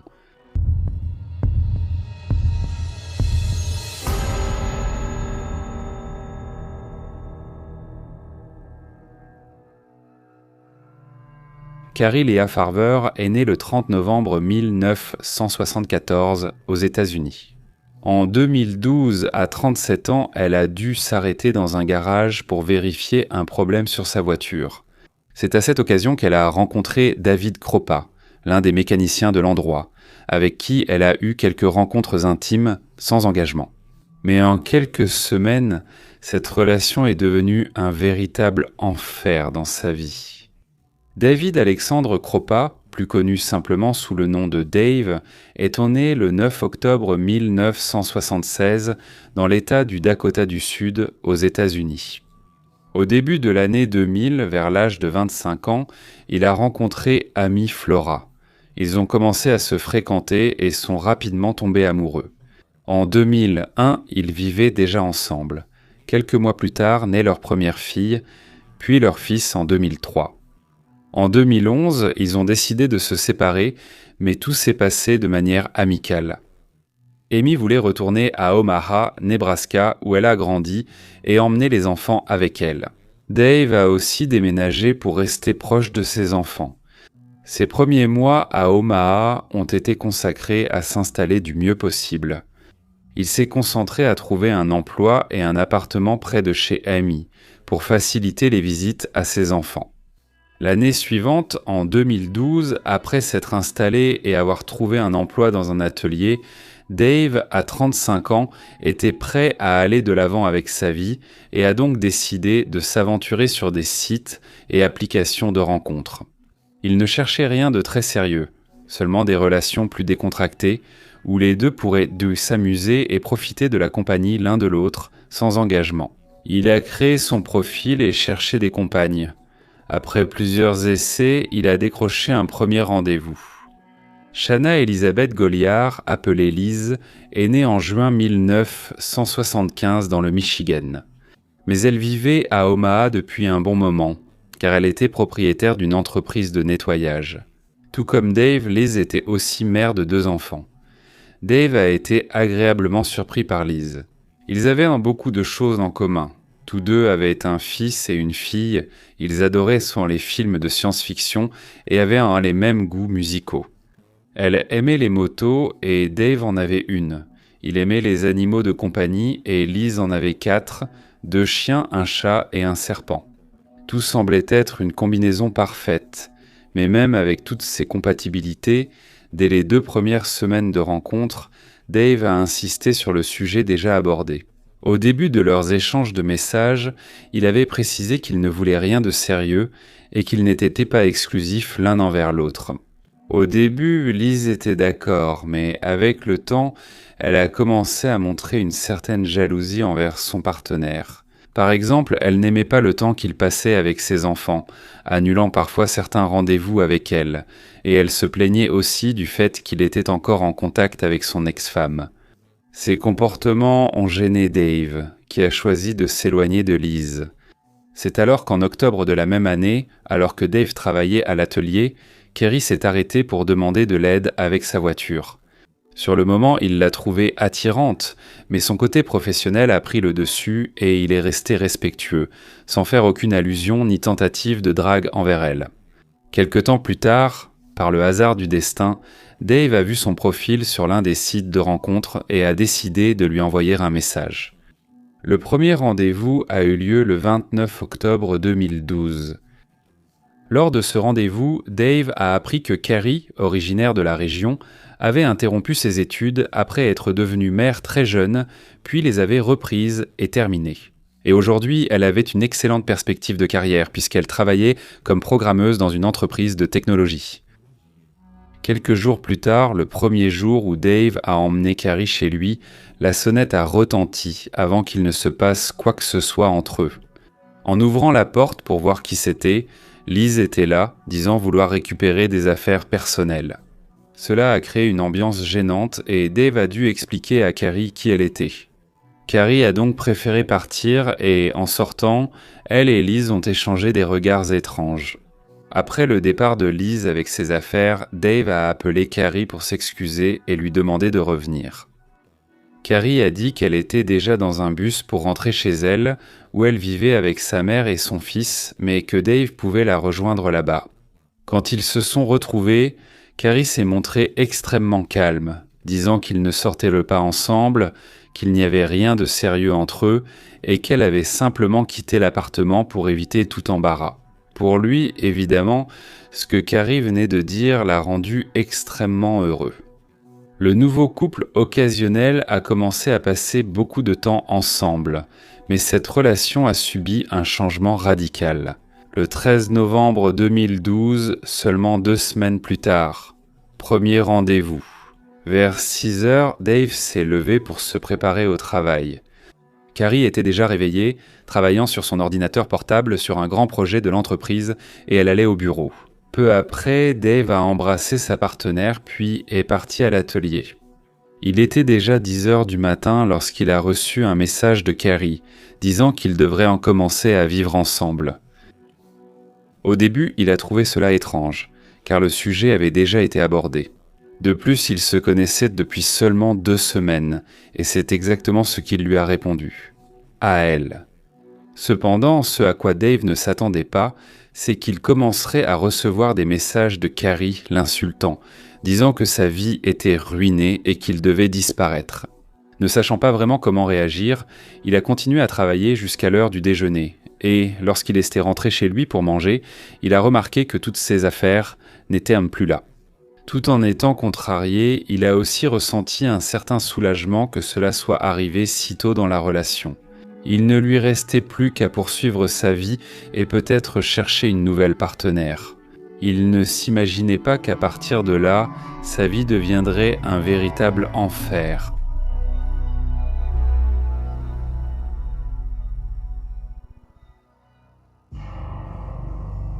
Quelques jours passèrent sans nouvelles de Carrie, comme si elle avait disparu de la surface de la Terre. Mais soudain, de nouveaux messages, encore plus agressifs et menaçants, commencèrent à arriver. Au début, elle venait de son numéro, ce qui l'a poussé à simplement bloquer ce numéro. Mais ensuite, les messages ont commencé à arriver de numéros différents. En plus de nouveaux emails récents, il était presque impossible de tout bloquer. Pour aggraver les choses, souvent, les messages décrivaient exactement ce qu'il était en train de faire, comme dîner avec ses enfants, regarder la télévision à la maison, les vêtements qu'il portait réellement, quelle voiture il réparait au travail, etc. À tout moment, Dave était surveillé et par conséquent, cela a fini par lui causer une paranoïa, craignant non seulement pour sa sécurité, mais aussi pour celle des personnes autour de lui, en particulier ses enfants. Cette situation a miné son moral, il n'arrivait plus à bien dormir et vivait constamment en état d'alerte. Cependant, il n'était pas le seul à recevoir des messages. Un soir, Liz est allée chez Dave pour lui dire qu'elle aussi était poursuivie par elle. Carrie ne se limitait pas à des messages menaçants, elle a aussi rayé la voiture de la jeune femme. Inquiète pour sa sécurité, elle a demandé de l'aide à Dave. Et, étrangement, au milieu de cette situation dramatique, Du besoin de protection de chacun et de quelques verres, la flamme entre eux s'est ravivée. À partir de ce moment-là, ce qui n'était auparavant que des menaces est devenu de véritables actes de terreur psychologique. Carrie, par exemple, disait qu'elle attendait devant sa porte, mais quand il sortait pour la chercher et en finir, il ne voyait personne. Les intrusions et les actes de vandalisme ont commencé à devenir récurrents, l'appartement de Dave ayant été cambriolé à plusieurs reprises. La fenêtre a été brisée et les vêtements de Liz ont été lacérés au couteau. Cependant, le point culminant de ces menaces a eu lieu le 16 août 2013, après presque un an pendant lequel tous deux étaient traqués et harcelés par Carrie. Ce jour-là, Dave était dans un bar en train de boire quand il a reçu un message de sa harceleuse disant « J'ai mis le feu à la maison de cette garce ». Il a aussitôt appelé Liz, qui a dit être dehors avec les enfants pendant que les pompiers éteignaient l'incendie. Heureusement, elle et les enfants étaient indemnes, mais l'incendie a fini par détruire beaucoup de leurs biens, en plus de coûter la vie à leurs 4 animaux de compagnie. Après l'incendie, Liz a dû déménager avec ses enfants et, pour la sécurité de la famille, elle a décidé de ne pas dire à Dave où ils allaient et de faire une pause dans leur relation. Attristé mais compréhensif, il a changé de téléphone et décidé de déménager pour sa sécurité. Avec cela, l'affaire a été confiée au détective Chris Legros, spécialiste de la violence domestique et des affaires de harcèlement. Dès le début, une découverte troublante a émergé. Depuis novembre 2012, personne n'avait vu Carrie depuis le 11 novembre. Nancy, la mère de Carrie, et Max, son fils, ne l'avaient pas vue en personne. Elle avait manqué des événements importants, comme une fête de révélation du sexe du bébé d'une amie. Un mariage familial, l'anniversaire de son fils et les funérailles de son père atteints d'un cancer avancé lors de sa disparition. La mère et la fille ne communiquaient que par message, où Carrie annonçait avoir déménagé au Kansas, à cause d'un nouveau travail qui lui prenait beaucoup de temps, car c'était un projet déjà en retard. Cependant, avec le temps, leur communication devenait plus brève. Bien que cela paraisse étrange à la famille, ce n'était pas si inhabituel. Carrie n'avait pas révélé à Dave, mais elle avait été diagnostiquée avec un trouble bipolaire et une dépression, et elle prenait des médicaments pour contrôler les symptômes. Ce moment d'isolement pouvait en réalité être un temps qu'elle s'accordait à elle-même. Ainsi, sans plus d'informations, Nancy ne pouvait guère aider les autorités de l'Iowa qui travaillaient avec les enquêteurs d'Omaha pour la retrouver. À l'époque, avec l'information que Carrie avait disparu, le seul indice qu'ils avaient était sa voiture, qui a été retrouvée le 8 janvier 2013, garée près de l'ancienne maison de Dave. Ce qui était très étrange en apprenant tout cela. La police a imputé les harcèlements contre Dave et Liz ainsi que l'incendie criminel à ses problèmes de santé mentale. Mais en même temps, il y avait plusieurs questions que la police se posait, comme comment avait-elle déménagé sans même prévenir sa famille à l'avance ? Pourquoi n'est-elle pas rentrée chez elle pour prendre ses vêtements et ses effets personnels avant de partir ? Pourquoi n'a-t-elle pas emmené sa propre voiture à son nouveau lieu de travail ? Comment pouvait-elle être dans une autre ville, mais apparemment tourmenter personnellement la vie de Dave et Liz ? Ces questions allaient orienter l'enquête dans une direction complètement différente et totalement inattendue.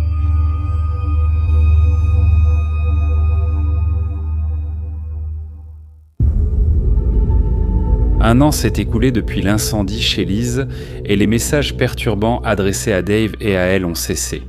Carrie Farver était officiellement portée disparue, mais aucune piste sur sa localisation n'a été trouvée. En 2014, l'affaire a attiré l'attention de 2 policiers du comté de Pottawatomie, dans l'Iowa. Le sergent Jim Doty et l'enquêteur Ryan Avis ont demandé à leurs collègues de reprendre l'enquête. Les responsables de l'affaire avaient alors attribué le comportement criminel de Carrie à ses troubles psychologiques. Ce qui a surtout frappé Jim et Ryan, c'est que personne n'avait vu la jeune femme depuis novembre 2012. Pour la première fois dans l'enquête, une question cruciale pour comprendre les faits a été soulevée. Était-ce vraiment Carrie qui envoyait tous ces messages? Pour le découvrir, il faudrait un spécialiste en technologie et en informatique. C'est alors que Tony Cava entre en scène, travaillant au département informatique, aidant notamment dans les affaires de crimes numériques. Dès le début, Tony a commencé à analyser les centaines d'emails envoyés au fil des années, cherchant une adresse IP qui pourrait révéler qui était vraiment derrière tout cela. La personne responsable savait clairement ce qu'elle faisait, car elle avait effacé toutes les traces. Très bien, puisqu'il y avait des centaines d'adresses IP détectées aux 4 coins du monde, en raison de l'utilisation de VPN. Lisa restant injoignable pour Carrie, le harcèlement vise désormais Amy, l'ex de Dave et mère de ses 2 enfants. Quelqu'un qui, comme je l'ai dit plus tôt, est une personne pour qui il avait encore beaucoup d'affection, tout comme il y a quelque temps. Carrie envoyait des dizaines de messages décrivant exactement ce que la famille en était en train de faire, tout en proférant également quelques menaces, craignant le pire. Le père de Dave, qui était au courant de tout, a acheté une arme pour que son fils puisse l'utiliser pour se défendre, lui et sa famille. Au cas où cela serait nécessaire, mais afin d'éviter tout accident familial, Dave gardait le pistolet en haut de son armoire, là où ses enfants ne pourraient jamais le voir ni l'atteindre, mais où il pourrait y accéder facilement si besoin. Le retour de la harceleuse a obligé le sergent Jim, l'enquêteur Ryan et l'expert en cybercriminalité Tony à se concentrer encore plus sur l'enquête. Tony a accéléré la demande d'analyse de toutes les adresses IP identifiées et, dès le rapport publié, l'une d'elles a retenu son attention. Au milieu de toutes ces adresses IP pointant vers différents coins du monde, l'une d'elles semblait avoir été utilisée sans VPN car elle était enregistrée dans une maison voisine dans l'Iowa. L'enregistrement était au nom de Todd Butterbaugh. Après une perquisition à son domicile, il a précisé ne pas être le seul à utiliser Internet chez lui. Sa petite amie l'utilisait régulièrement lorsqu'elle était là, et cette petite amie était Shanna Elizabeth Goliath Alice. Peu à peu, l'affaire contre la harceleuse prenait de l'ampleur, car maintenant ils avaient pas de forts soupçons que Liz se faisait passer pour Carrie sur Internet. Mais il restait à découvrir une pièce clé de ce puzzle. Était-elle responsable de la disparition de Carrie? Qu'a fait Liz pour se débarrasser d'elle? Comment et pourquoi?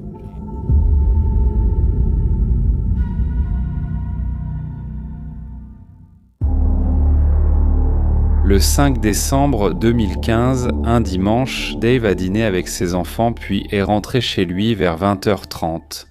Dans la chambre, lorsqu'il a ouvert son armoire, il a remarqué quelque chose d'étrange.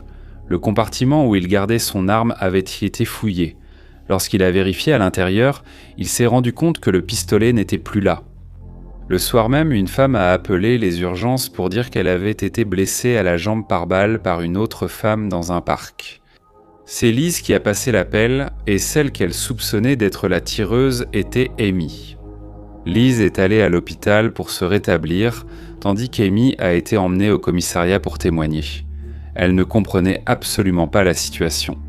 Et petit à petit, les enquêteurs ont commencé à soupçonner que Liz avait fait cela elle-même, afin de rejeter la faute sur l'ex-femme de Dave. Ils pensaient que Liz était entrée dans la maison de Dave pour voler son arme, puis l'avait utilisée pour se tirer dessus elle-même. Malgré ces soupçons, ils ont préféré garder cette théorie secrète. Dès sa guérison, Liz a été convoquée au commissariat. Et l'idée de Jim était de lui faire croire qu'ils étaient à la recherche d'Amy, afin qu'elle remette d'une manière ou d'une autre des preuves qui pourraient être utilisées pour monter un dossier contre elle-même. En même temps, l'enquêteur Ryan a suggéré à Dave d'emménager chez Amy pendant un certain temps, dans le but qu'il puisse apporter plus de sécurité à son ex-compagne et à leurs enfants. Les 2 anciens partenaires, en bons termes, ont accepté la suggestion après en avoir discuté. Dave ignorait que cette demande était un coup, tel aux échecs, pour observer la réaction de l'adversaire. Quelques jours plus tard, l'enquêteur Jim a reçu un appel de Liz extrêmement contrarié qu'il ne compte pas encore arrêter Amy et que maintenant Dave vive avec elle. Ils se sont alors interrogés en interne sur son implication. Malgré cela, Jim a expliqué que la police ne pouvait pas encore faire grand-chose, étant donné qu'il n'avait pas de preuves justifiant une arrestation. C'est alors que des emails provenant d'un compte nouvellement créé ont commencé à arriver au département de police, contenant des indices envoyés par une personne anonyme. En détaillant le destin tragique de Carrie, il existait différentes versions de ce qui s'était réellement passé, mais toutes partageaient un même événement, un coup de couteau à l'intérieur de la voiture de la victime. La voiture de Carrie a été retrouvée et à nouveau examinée, mais cette fois-ci à la recherche de traces de sang. Et en vérifiant la sellerie, ils ont trouvé une petite tache rouge foncée et sèche. Enfin, la scène du crime avait été découverte. Une autre chose qui a attiré l'attention a été une empreinte digitale qui, cette fois, a été trouvée, et lorsqu'ils l'ont comparée aux empreintes enregistrées de Liz, ils ont découvert qu'elles étaient compatibles. Avec cela, la police a obtenu un mandat de perquisition pour son téléphone portable et, en vérifiant tout, ils ont trouvé une autre chose suspecte. Une photo de la voiture de Carrie datée du 24 décembre 2012. Oui, Carrie a été vue pour la dernière fois le 11 novembre et le véhicule n'a été retrouvé par les autorités que le 8 janvier. Comment Liz aurait-elle pu avoir une photo de la voiture sur son téléphone pendant ce temps, avec toutes ces nouvelles preuves ? Liz a été arrêtée le 22 décembre 2016, 4 ans après la disparition de Carrie, accusée de meurtre avec préméditation et d'incendie criminel.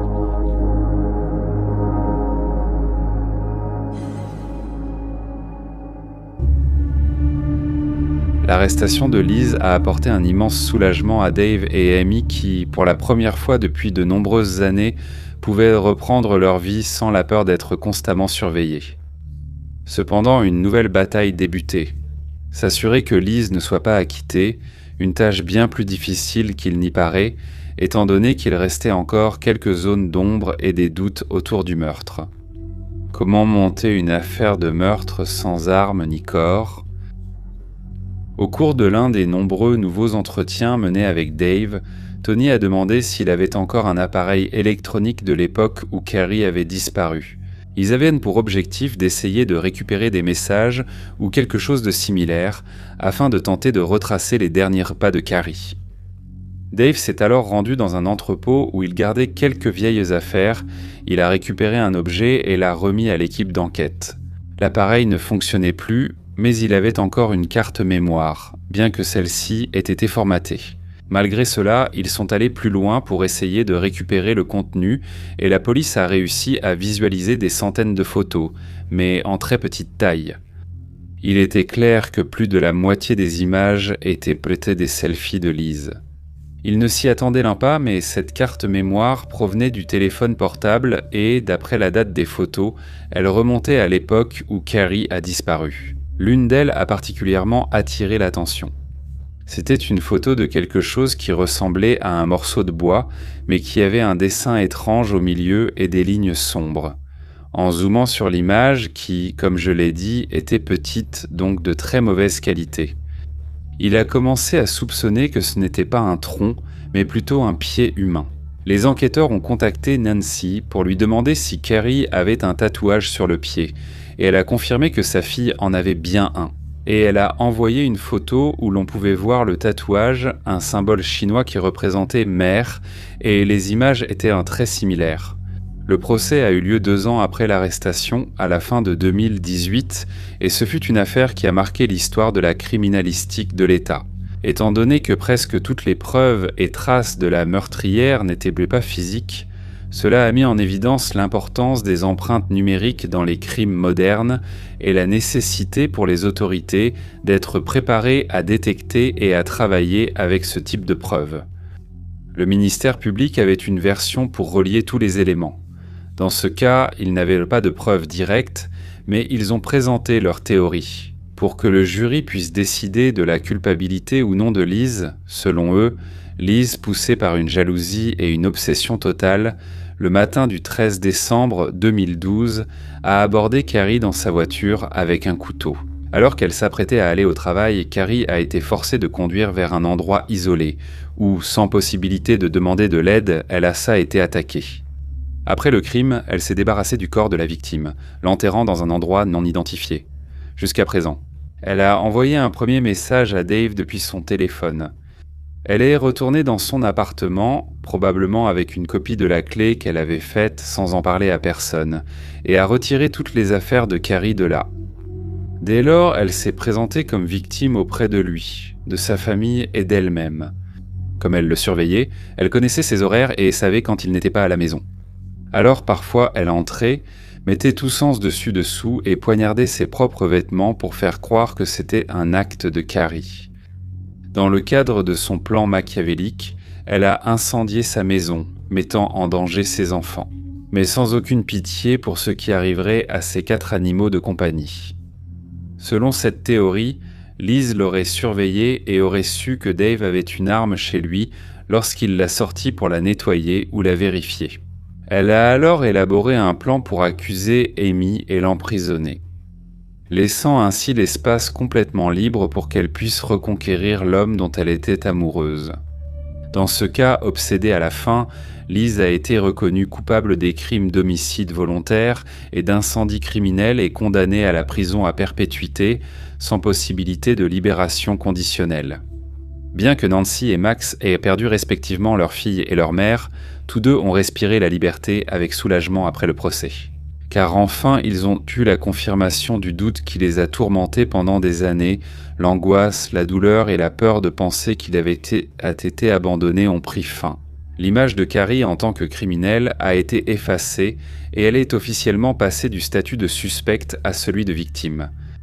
Comme je l'ai mentionné au début de l'épisode, des cas comme celui-ci nous montrent jusqu'où peut aller une obsession et à quel point elle peut être destructrice dans la vie de ses victimes.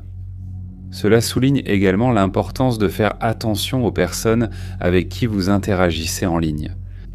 Étant donné que, bien souvent, nous finissons par exposer non seulement nous-mêmes, mais aussi les personnes que nous aimons, à des dangers qui peuvent être dévastateurs.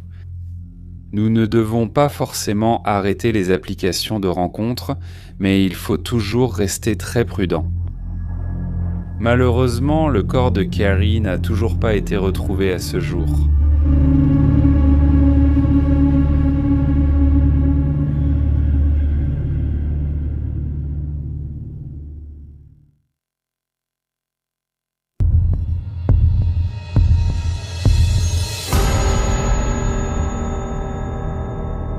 Grace Amy Rose Millane est née le 2 décembre 1996 en Angleterre.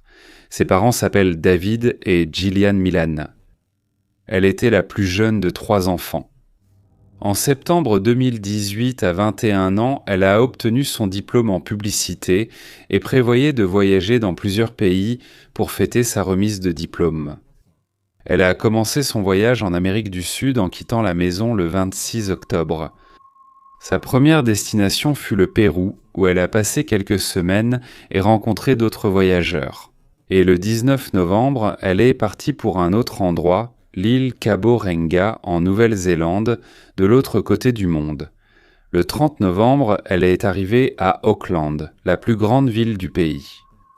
Pendant tout le voyage, chaque jour, Grace communiquait avec sa famille.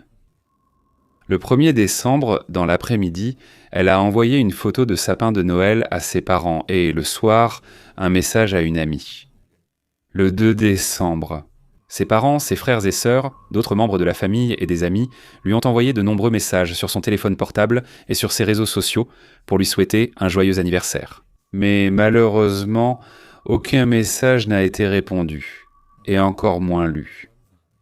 Grace n'avait fait aucune mise à jour sur ses réseaux sociaux non plus, et son téléphone tombait toujours sur la messagerie vocale. Ce silence de Grace a duré 2 jours. Jusqu'à ce que, le matin du 4 décembre, David et Gillian signalent sa disparition à la police d'Auckland. Pendant que la police commençait son travail, David a voyagé d'Angleterre en Nouvelle-Zélande pour suivre de près l'enquête. Ce fut un très long voyage qui, bien qu'il ait duré environ 24 heures, escale comprise, a semblé une éternité à Zanoto. Déjà en Nouvelle-Zélande, le 5, il a participé à une conférence de presse. Je voudrais profiter de ce moment pour implorer toute personne qui l'aurait vu, à qui elle aurait parlé ou qui l'aurait rencontré ces derniers jours, de nous apporter toute information. Quelle que soit la brièveté de votre échange, ou si vous l'avez seulement vu, informez-nous simplement. Ça pourrait aider à la retrouver. La police d'Auckland a rapidement retracé les déplacements de Grace via les caméras de l'aéroport, puis dans tous les lieux qu'elle a visités. Avec l'aide de la famille, ils ont eu une idée des chemins qu'elle a empruntés. Et grâce aux caméras de différents endroits, ils ont réussi en moins de 24 heures à savoir tous les endroits où elle s'est rendue le 1er décembre. Elle a quitté son hôtel à 17h37 et a marché environ 2 minutes jusqu'à arriver au Sky City, une sorte de mini-centre commercial avec des casinos et des bars. À 17h45, elle a rencontré un jeune homme qui l'a enlacée en la voyant. C'est à cet endroit qu'elle a pris une photo des sapins de Noël et l'a envoyée à sa famille. Elle et ce jeune homme sont allés dans un bar, ont pris quelques verres, ont discuté pendant environ 1h30, puis ils sont allés dans un endroit de l'autre côté de la rue. C'était à 7h18. Là, ils ont pris quelques tequilas et, presque 1 heure plus tard, ils sont allés dans un autre bar tout près, le Blue Stone Room, à cet endroit. Pendant que le garçon était aux toilettes, Grace a pris le téléphone et a envoyé un message à son ami en Angleterre. Dans le message, elle a dit qu'elle avait rencontré un garçon sur Tinder et qu'elle ressentait une forte connexion avec lui. Tous les deux sont sortis ensemble de l'endroit à 9h40, enlacés, se dirigeant vers l'appartement où ce garçon séjournait, le City Life Hotel. Sur les images, on peut les voir entrer dans le hall et se diriger vers l'ascenseur. Peu après, il est sorti, car il ne trouvait pas la carte d'accès pour activer l'ascenseur, mais en chemin, il l'a trouvée dans sa poche et est retourné. Ils sont montés au 3e et sont sortis. C'était la dernière fois que Grace a été vue. À travers l'un des réseaux sociaux de Grace, la police a facilement découvert qui était ce jeune homme, même avant d'aller à l'hôtel pour se renseigner sur lui. Son visage ressemblait à celui de Jess Shane Compson, un jeune homme de 26 ans. Ce même jour de la rencontre, le 1er décembre, il a posté un commentaire sur une photo du réseau social de Grace disant « Belle, très radieuse ». Dans les jours suivants, la police a commencé à retracer ses pas, également à travers les caméras de sécurité de la ville. Jessie Compson est née en 1992 à Wellington, capitale de la Nouvelle-Zélande. Ses parents se sont séparés quand il avait 9 ans et sa mère a quitté le pays. Après cette situation, au début de l'âge adulte, il a déménagé à Sydney, en Australie, où il a travaillé dans divers endroits, comme serveur et barman. Le matin du lendemain, où Grace a été vue à l'hôtel, Jess est sorti peu après 8 heures du matin. Il est sans passer dans un magasin à acheter une valise et est revenu quelques minutes plus tard. Il était passé au supermarché et a acheté quelques produits de nettoyage. Puis il est de nouveau retourné à l'hôtel. Ensuite, il a pris un taxi, est allé dans un magasin qui louait des voitures et en a retiré une du parking. À 16h, il est allé à un autre rendez-vous avec cette nouvelle fille. La drague n'a pas très bien marché, cette jeune femme ne s'est pas sentie très à l'aise. Ensuite, elle a déclaré à la police que les conversations de Jess étaient étranges. Des amis policiers m'ont dit qu'ils cherchèrent le corps d'une jeune femme disparue dans les montagnes d'Itakera. Il convient de souligner que ces montagnes se trouvent à des heures de route d'Auckland. Saviez-vous que les chiens renifleurs ne détectent pas l'odeur des corps enterrés à plus d'1 mètre ? La rencontre ayant échoué, Jess est retourné à l'hôtel où il a été vu tirant une machine de nettoyage de tapis. Quelques minutes plus tard, il est vu entrant dans l'ascenseur avec un chariot à bagages contenant 2 valises. Il est sorti de l'hôtel avec elle, les a mises dans la voiture et n'est pas retourné à l'hôtel. Le 3 décembre, à 6h52 du matin, près des montagnes d'Itakera, il est entré dans un magasin de matériaux de construction et a acheté une pelle. À 9h24, il a été vu dans une station de lavage en train de nettoyer la voiture. Le 5, la police s'est rendue à l'hôtel pour lui remettre une convocation à témoigner. Il venait de partir, mais la police a été rapide. Ils ont couru et ont réussi à le retrouver juste là, dans la rue de l'hôtel. Au commissariat, Jess a expliqué avoir rencontré Grace via l'application, les bars fréquentés, les boissons prises et leur arrivée ensemble à la chambre d'hôtel. Là, ils ont eu une relation sexuelle et après cela, elle a décidé de partir.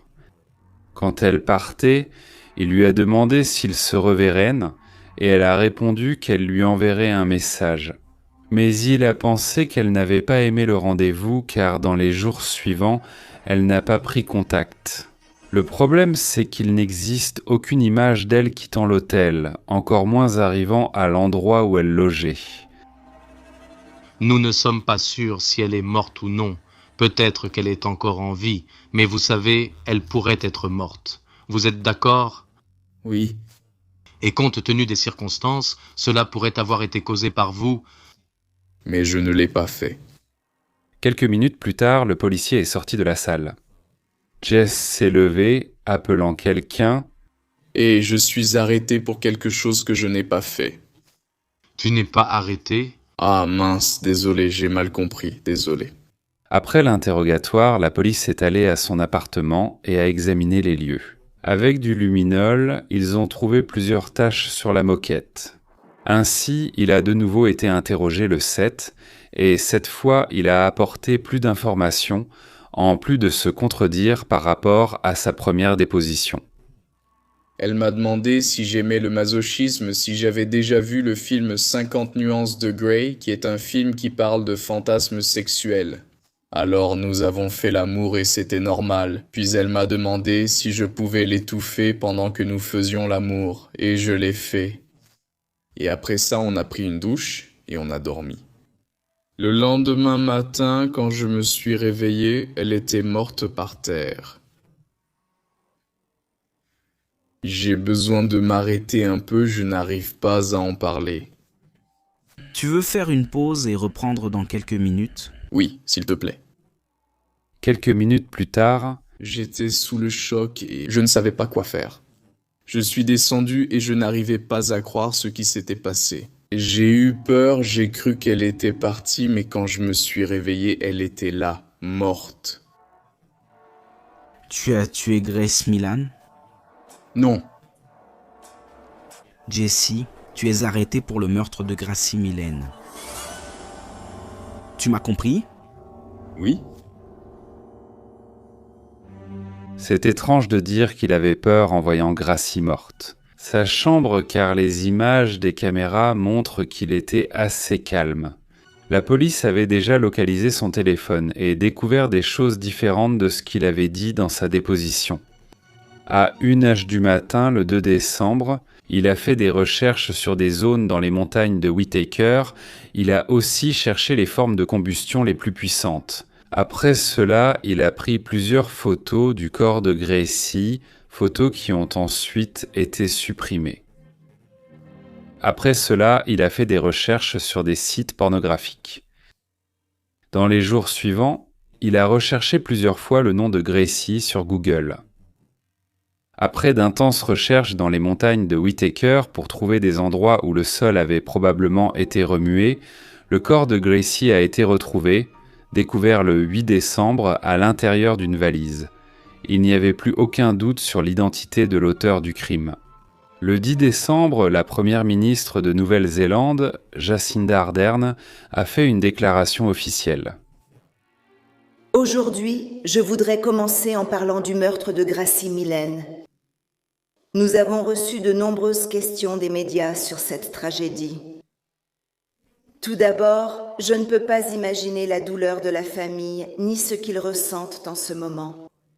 Mes pensées et prières accompagnent David, son père qui est en ce moment ici dans le pays, sa mère, Gillian, qui n'a pas pu venir jusqu'ici, ainsi que tous les autres membres de la famille et amis.